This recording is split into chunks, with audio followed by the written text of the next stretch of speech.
देखिए इलेक्ट्रोस्टैटिक्स शुरू से स्टार्ट कर रहे हैं, ठीक है। तो इलेक्ट्रोस्टैटिक्स स्टार्ट करने से पहले हम इलेक्ट्रोस्टैटिक्स का दो टर्म को तोड़ते हैं।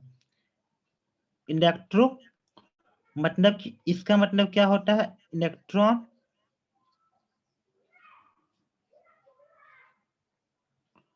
और स्टैटिक्स का मतलब क्या हुआ, वो कि उसका वेलोसिटी क्या होगा, 0 होगा, मतलब वो रुका हुआ है।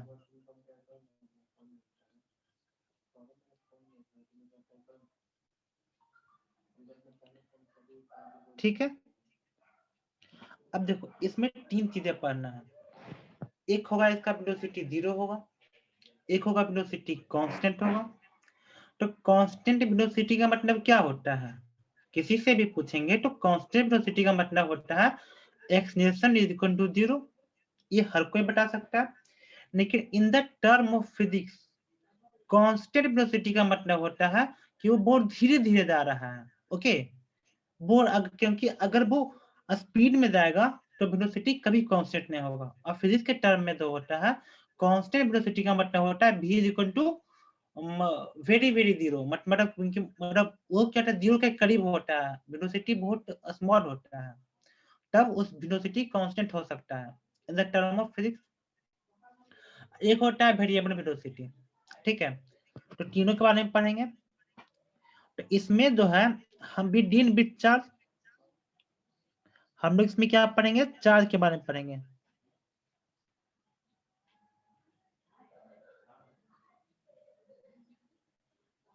ओके, हम इसमें चार्ज के बारे में पढ़ेंगे, ठीक है। अब देखो, अब यहाँ लिखो चार्ज। तो देखो पहला कंडीशन क्या होगा, v इज इक्वल टू 0। जब v इज इक्वल टू 0 होगा तो हमारे पास क्या होगा, सिर्फ और सिर्फ इलेक्ट्रिक फील्ड होगा।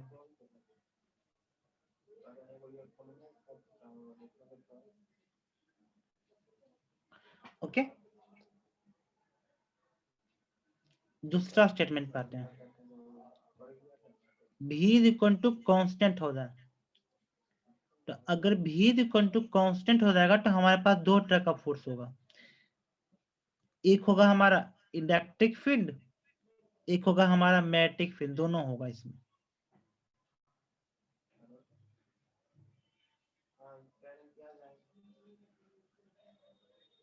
ओके,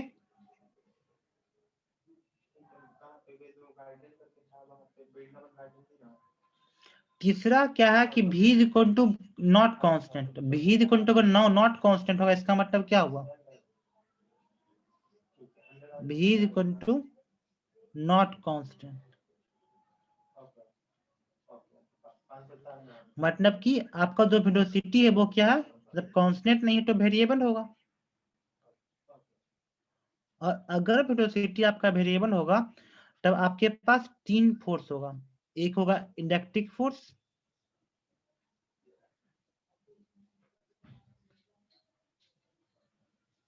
दूसरा होगा मैग्नेटिक फोर्स,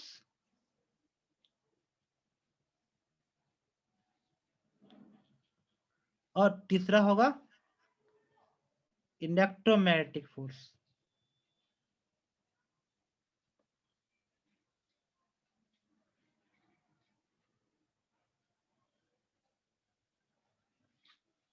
ओके, यहाँ तक कोई दिक्कत नहीं। अब देखो, अब चार्ज के कारण हमारा इलेक्ट्रिक फील्ड हुआ और मैग्नेटिक फील्ड हुआ, ठीक है। तो इससे हम चार्ज को डिफाइन कैसे करेंगे, charge is the property of material by virtue of which charge can deflect in the electric field and magnetic field. Okay, अगर वो इलेक्ट्रिक फील्ड होगा तो भी डिफ्लेक्ट करेगा, मैग्नेटिक फील्ड होगा तो भी डिफ्लेक्ट करेगा। अब वो कैसे डिफ्लेक्ट करेगा, वो हमारा चार्ज के नेचर पे डिपेंड करता है, ठीक है। तो कोई हमसे पूछेगा डिफाइन द चार्ज, ओके, कोई हमको चार्ज को डिफाइन करने के लिए कहेगा तो हम उसको एक अच्छे वे में कैसे डिफाइन करेंगे, व्हाट इज चार्ज। तो क्या लिखेंगे, charge is the property of material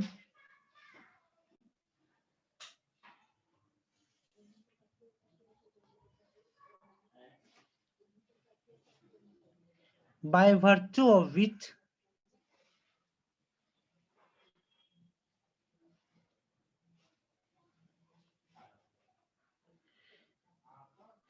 they can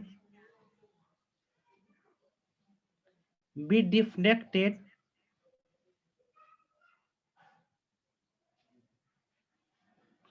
in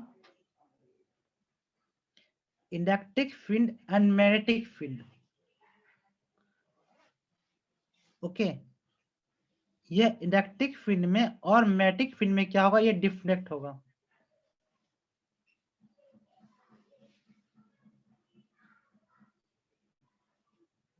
तो चार्ज के बारे में कोई दिक्कत, नो प्रॉब्लम रिगार्डिंग चार्ज। अब देखो, चार्ज दो प्रकार का होता है, एक होता है आपका निगेटिव चार्ज, एक होता है आपका पॉजिटिव चार्ज। ओके, चार्ज होता है आपको दो प्रकार का होता है, एक निगेटिव एक पॉजिटिव। तो हम कैसे पता करेंगे कि वो निगेटिव है कि पॉजिटिव? तो देखिए, एटम में क्या होता है, न्यूक्लियस होता है। ओके, और न्यूक्लियस के चारों तरफ क्या होता है आपका, इलेक्ट्रॉन होता है। ओके, तो electron are revolving around the nucleus. और न्यूक्लियस क्या चीज का बना होता है आपका, प्रोटॉन और न्यूट्रॉन का। तो जो सेंटर पे होगा तो उसको हम लोग बाहर नहीं कर सकते। ओके, तो इसमें हम ये मत सोचिए कि इलेक्ट्रॉन का कन्फिग्रेशन कुछ ऐसा होता है, बस आपको दिखाया है कि इलेक्ट्रॉन न्यूक्लियस चारों तरफ होता है। तो इसमें क्या होगा, nucleus is present at centre, और यहाँ पे जो इलेक्ट्रॉन जो होता है वो revolve around nucleus. Electron revolve around nucleus. Okay, अगर ये न्यूक्लियस के चारों तरफ मूव करेगा, ठीक है, तो यह जब भी ट्रांसफर होगा, किसका ट्रांसफर होगा, इलेक्ट्रॉन का, ऑलवेज ट्रांसफर ऑफ इलेक्ट्रॉन।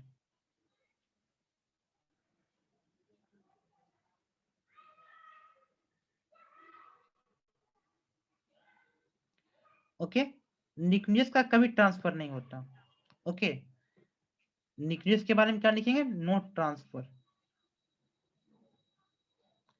क्योंकि हम आपको इतना धीरे धीरे क्यों बता रहे हैं, क्योंकि जो आपका जो ब्रिलियंट का बुक है, चाहे जो मैंने आपको टेस्ट में दिया है, ये दिया है, क्वेश्चन में रहेगा कि negative charge acquired due to the transfer of proton, transfer of electron, transfer of neutron. Okay, इस टाइप का 4 ऑप्शन देगा। तो अभी आप पढ़ रहे हैं तो आपको याद होगा, लेकिन at the time of exam आप कंफ्यूज कर सकते हैं। ठीक है, तो कभी भी हमारा प्रोटॉन और न्यूट्रॉन का ट्रांसफर नहीं होता। न्यूक्लियस में क्या होता है, प्रोटॉन और न्यूट्रॉन होता है। ओके, ये बात को समझ गए। अब देखो, इलेक्ट्रॉन का जो मास होता है वो कितना होता है आपका, मास ऑफ इलेक्ट्रॉन। तो मास ऑफ इलेक्ट्रॉन जो होता है वो होता है आपका 9.1 इंटू 10 पे पावर -31 kg। और जितना बॉडी होता है सबका सब न्यूट्रल होता है, every body is neutral. Okay, तो ये हुआ हमारा एक nutrient body.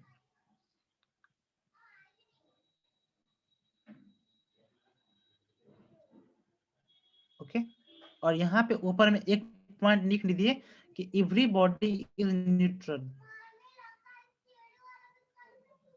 Every body is neutral in original state.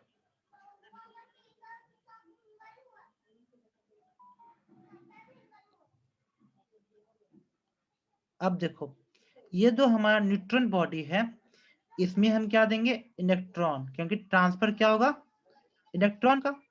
तो देखो इसमें क्या किए, इलेक्ट्रॉन को ऐड किए, और इसमें क्या किए, इलेक्ट्रॉन को रिमूव किए। तो इलेक्ट्रॉन को ऐड करने से मास बढ़ेगा घटेगा, यह क्वेश्चन भी आता है कि बताइए नेगेटिव चार्ज में जो मास बढ़ेगा कि घटेगा, पॉजिटिव चार्ज में मास घटेगा बढ़ेगा कि no change of mass, no relation of mass with the charge. Okay, ये क्वेश्चन भी पूछा है, ठीक है। तो इलेक्ट्रॉन को ऐड करेंगे तो क्या होगा, यहाँ पे कुछ ऐड कर रहे हैं तो मास यहाँ पे इंक्रीज करेगा। और हम इसमें क्या किए, इलेक्ट्रॉन को ऐड किए, इलेक्ट्रॉन आपका निगेटिव चार्ज है, तो यहाँ ये क्या हो जाएगा, आपका निगेटिव स्पेसिस हो जाएगा। ओके, तो इस ये हो गया आपका निगेटिव चार्ज। दूसरे तरफ हमने क्या किया, इलेक्ट्रॉन को रिमूव कर दिया। तो इलेक्ट्रॉन को रिमूव करने से मास बढ़ेगा कि घटेगा, मास घटेगा, सभी को पता है। तो ये क्या होगा हमारा, पॉजिटिव चार्ज।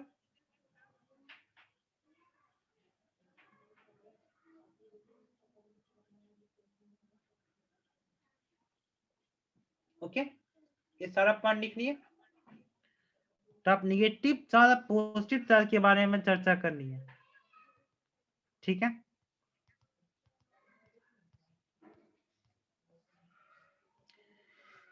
ठीक है, अब चार्ज का थोड़ा यूनिट के बारे में बात कर लेते हैं, ठीक है। तो देखो चार्ज इज इक्वल टू होता है क्या, चार्ज इज इक्वल टू होता है N into E is equal to I into T. इस फॉर्मूला को हमेशा याद रखिएगा, कुछ भी होगा तो यह फॉर्मूला का यूज हर जगह आता है। ओके, अब इसी का यूनिट के हिसाब से, ओके, कभी आपको N/T दे देगा, कभी आपको E का मान दे देगा, कभी T का मान पूछेगा, कभी I का मान पूछेगा। ओके, वो डिपेंड करता है, ठीक है। तो चार्ज इक्वल टू एनी और आई टी। अब देखो यूनिट लिखना स्टार्ट करो। एक एब्सोल्यूट कूलम मतलब कितना होता है, एक एब्सोल्यूट कूलम, इसका मान होता है 10 कूलम के बराबर।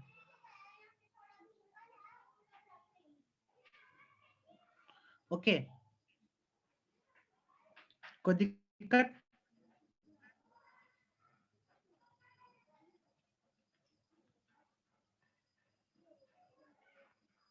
और एक कूलम का जो मान होता है वो कितना होता है आपका, सीजीएस यूनिट में 3 इंटू 10 पे पावर 9 स्टैट कूलम।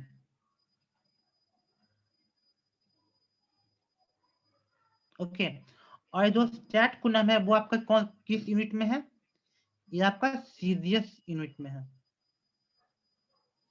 ओके, यहाँ तो कोई दिक्कत,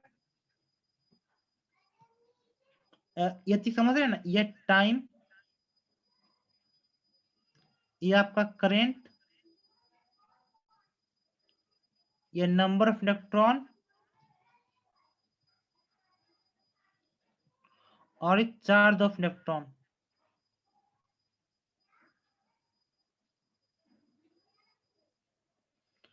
ओके, अच्छा, आपने फ्राडे का नाम सुना है, कोई पूछे कि एक फ्राडे में कितना कूलम होता है। ओके, एक फ्राडे में कितना कूलम होता है, 1 फ्राडे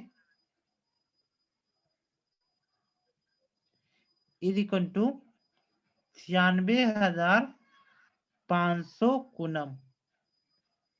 ओके, 96,500 कूलम, 96500।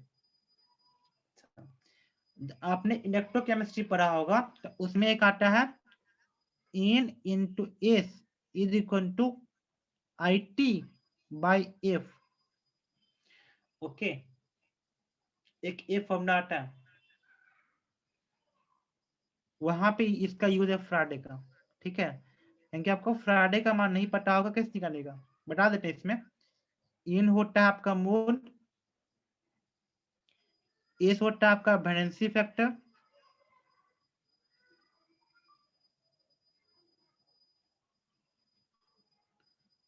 ओके, एफ का मान होता है 96,500 कूलम, टी हुआ टाइम, और यहाँ पे आई हुआ आपका करंट। ओके, इलेक्ट्रोकेमिस्ट्री में पढ़ना है हम लोग को, क्लास 2 स्टैंडर्ड में पढ़ना है। मैंने पढ़ा दिया ऑन द बेसिस, वो मैंने रिलेट कर दिया एक दूसरे को, ठीक है। यहाँ तो कोई दिक्कत?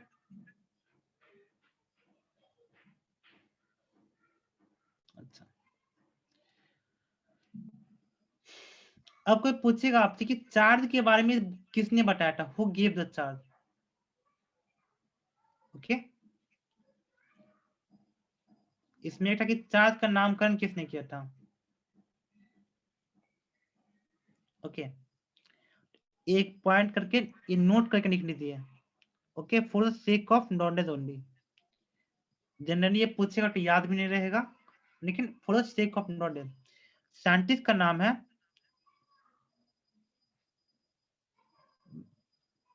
Benjamin Franklin.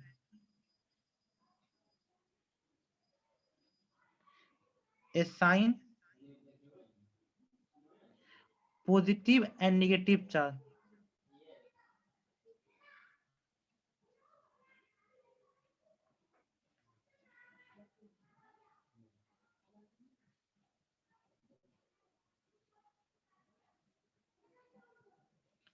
ओके, और हमारा दूसरा पॉइंट नोट करके देखिए, डू फोग। क्या लिखिएगा? Do fog. डू फोग ने बताया था कि दो टाइप का चार्ज होता है, FOG। Okay, do fog discovered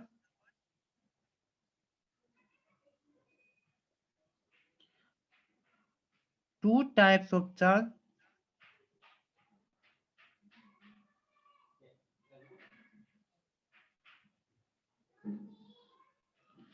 present। Okay, आगे बढ़ते हैं। अच्छा, आपका एनसीईआरटी का बुक जो पढ़िएगा उसमें आता है गोल्ड लीफ इलेक्ट्रोस्कोप। ओके, नाम तो आपने सुना ही होगा, gold leaf electroscope.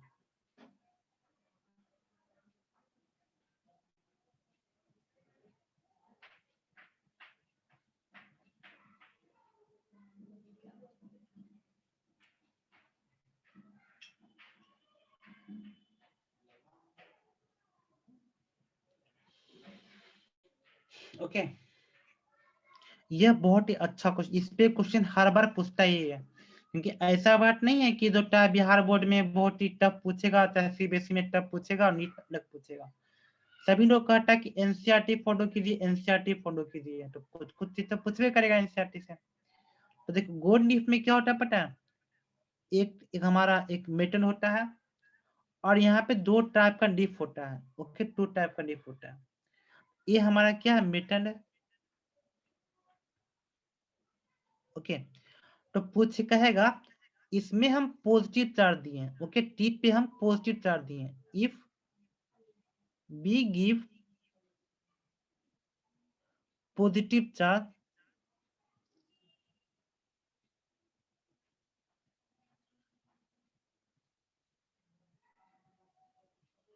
On gold leaf electroscope,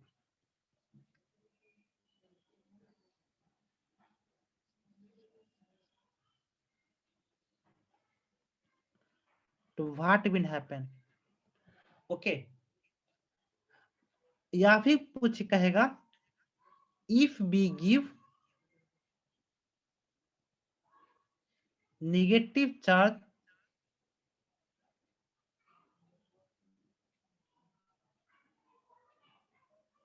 on gold leaf electroscope,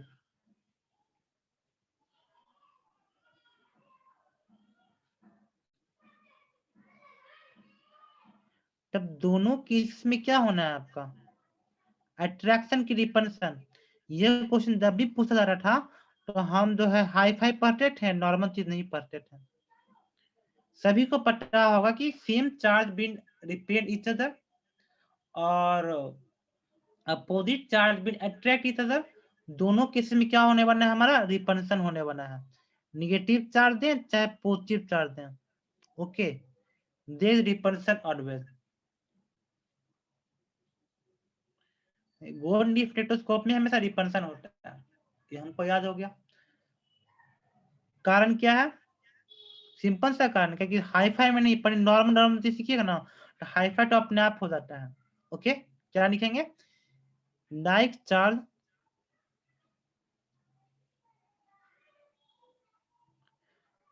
repel each other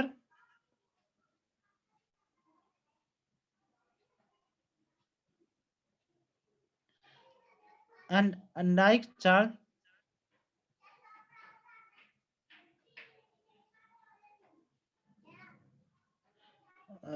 attract each other।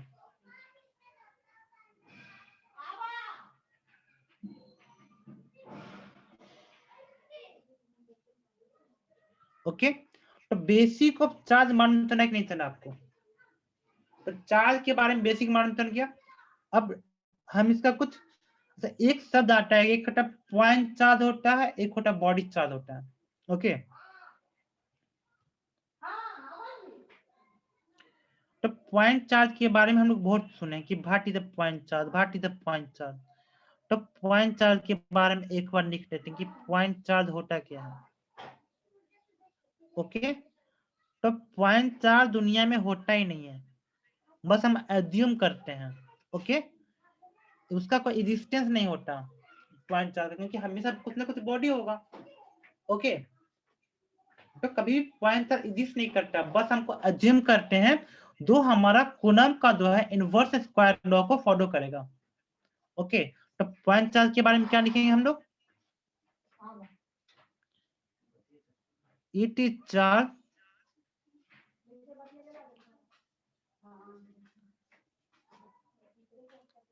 where we assume all charge are concentrated at that point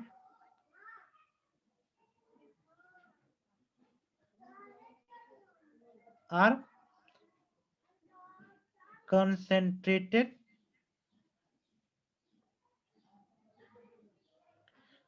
at that point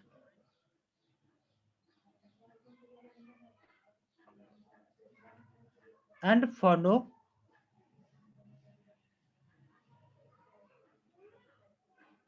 inverse square law।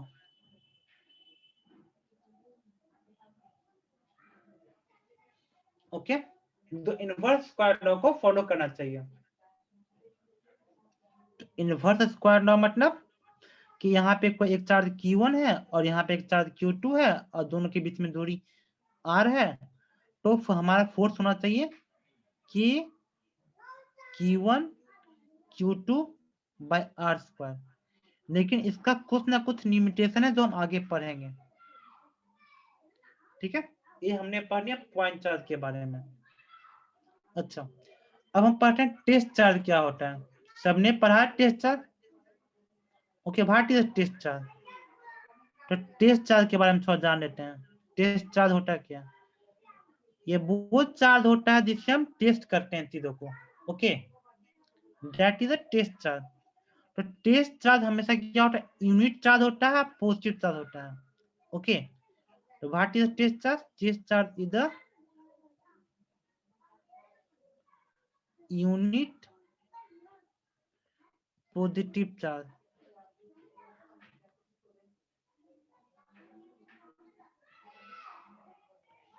ये कभी भी negative नहीं होता।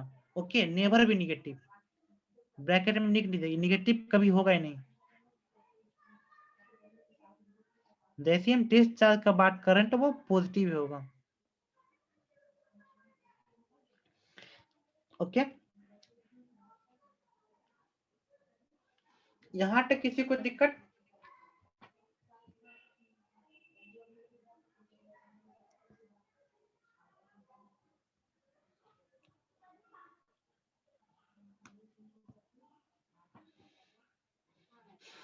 आगे बढ़ते हैं।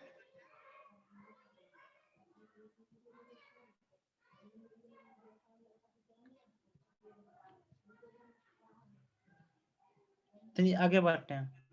Properties of charge.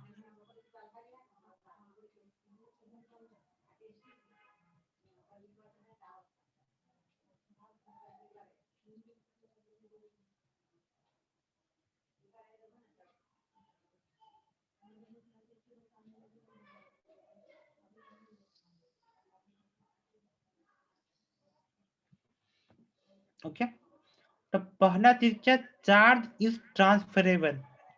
पहला property में इसका लिखिए, चार्ज इज ट्रांसफरेबल।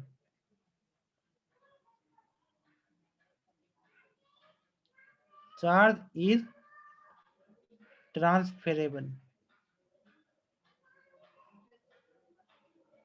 चार्ज जो होता है वो ट्रांसफर हो सकता है। ओके, अब देखिए ट्रांसफर कैसे होता है दिखाते हैं, इसके बारे में बताते हैं। देखिए यह एक हमारा एक बॉडी है, ये हमारा एक दूसरा बॉडी है। इसमें चार्ज Q1 है, इसमें चार्ज Q2 है। ओके, अब हमने क्या किया, दोनों को आपस में मिला दिया। ठीक है, आपस में मिलाने के बाद हमने क्या किया, इसको सेपरेट कर दिया। ओके, इसको हमने सेपरेट कर दिया।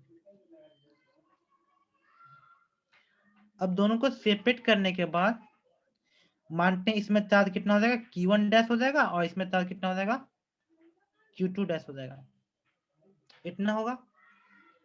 ओके, तो इसको मानते हैं बॉडी ए, इसको मानते हैं बॉडी बी।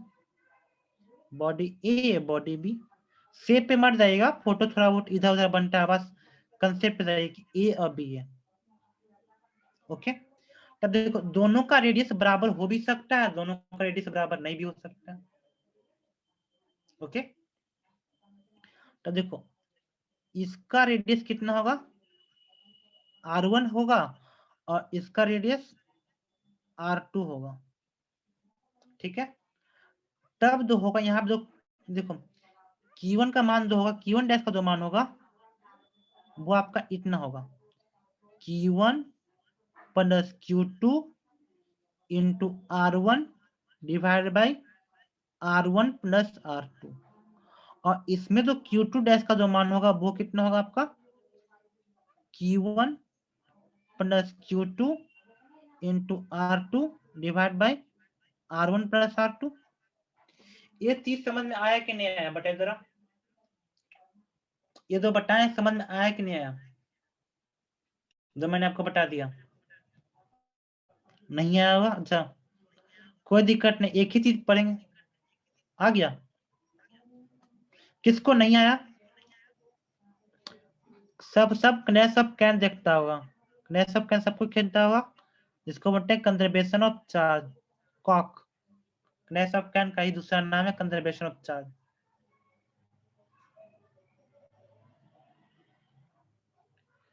तो देखो कोई भी चीज तब तक ट्रांसफर होता है चार्ज जब तक पोटेंशियल बराबर ना हो जाए। कोई भी चीज ट्रांसफर क्यों होता है, पोटेंशियल डिफरेंस के कारण। Okay, as you know. तब देखो चार्ज बीन ट्रांसफर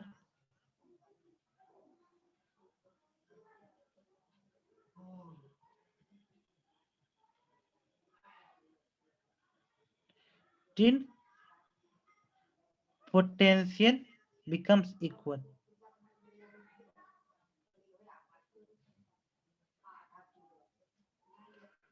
ओके, दो चीज तो सीखना है हमको। अब देखो कंजर्वेशन ऑफ चार्ज से हम क्या लिख सकते हैं, Q1 plus Q2 is equal to Q1 dash plus Q2 dash. Okay, और यह जो हमको जो पोटेंशियल बराबर किए उससे क्या लिख सकते हैं, कि Q1 dash divide by R1 is equal to K Q2 dash divide by R2। Okay, अब हमको जो है यहां से हमारा Q1 डैश का मान कितना आएगा, Q1 dash divide bye Q2 dash, ये हो जाएगा हमारा R1 बाय R2।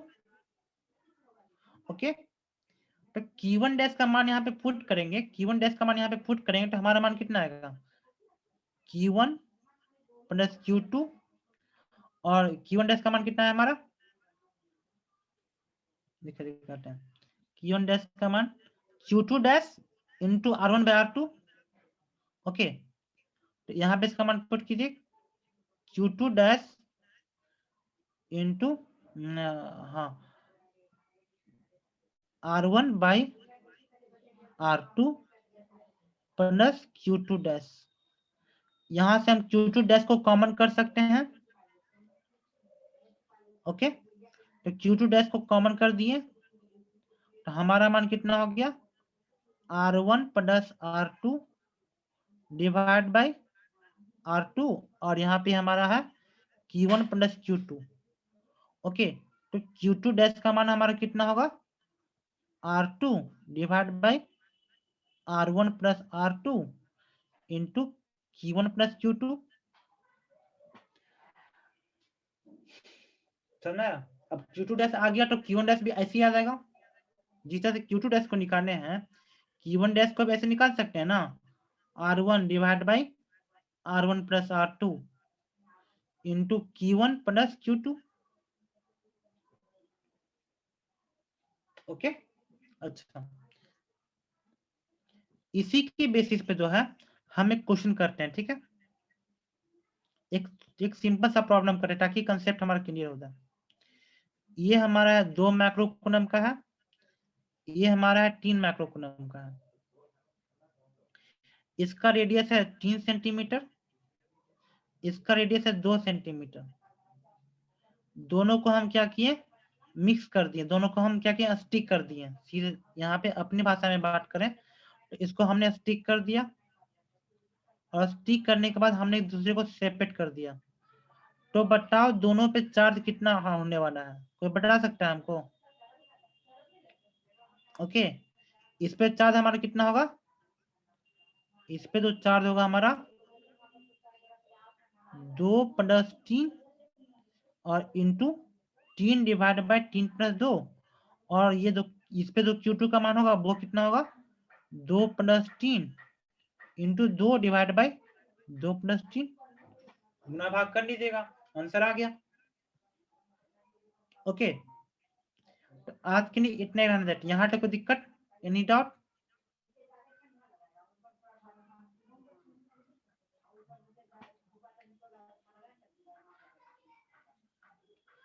आज की क्लास में कोई दिक्कत?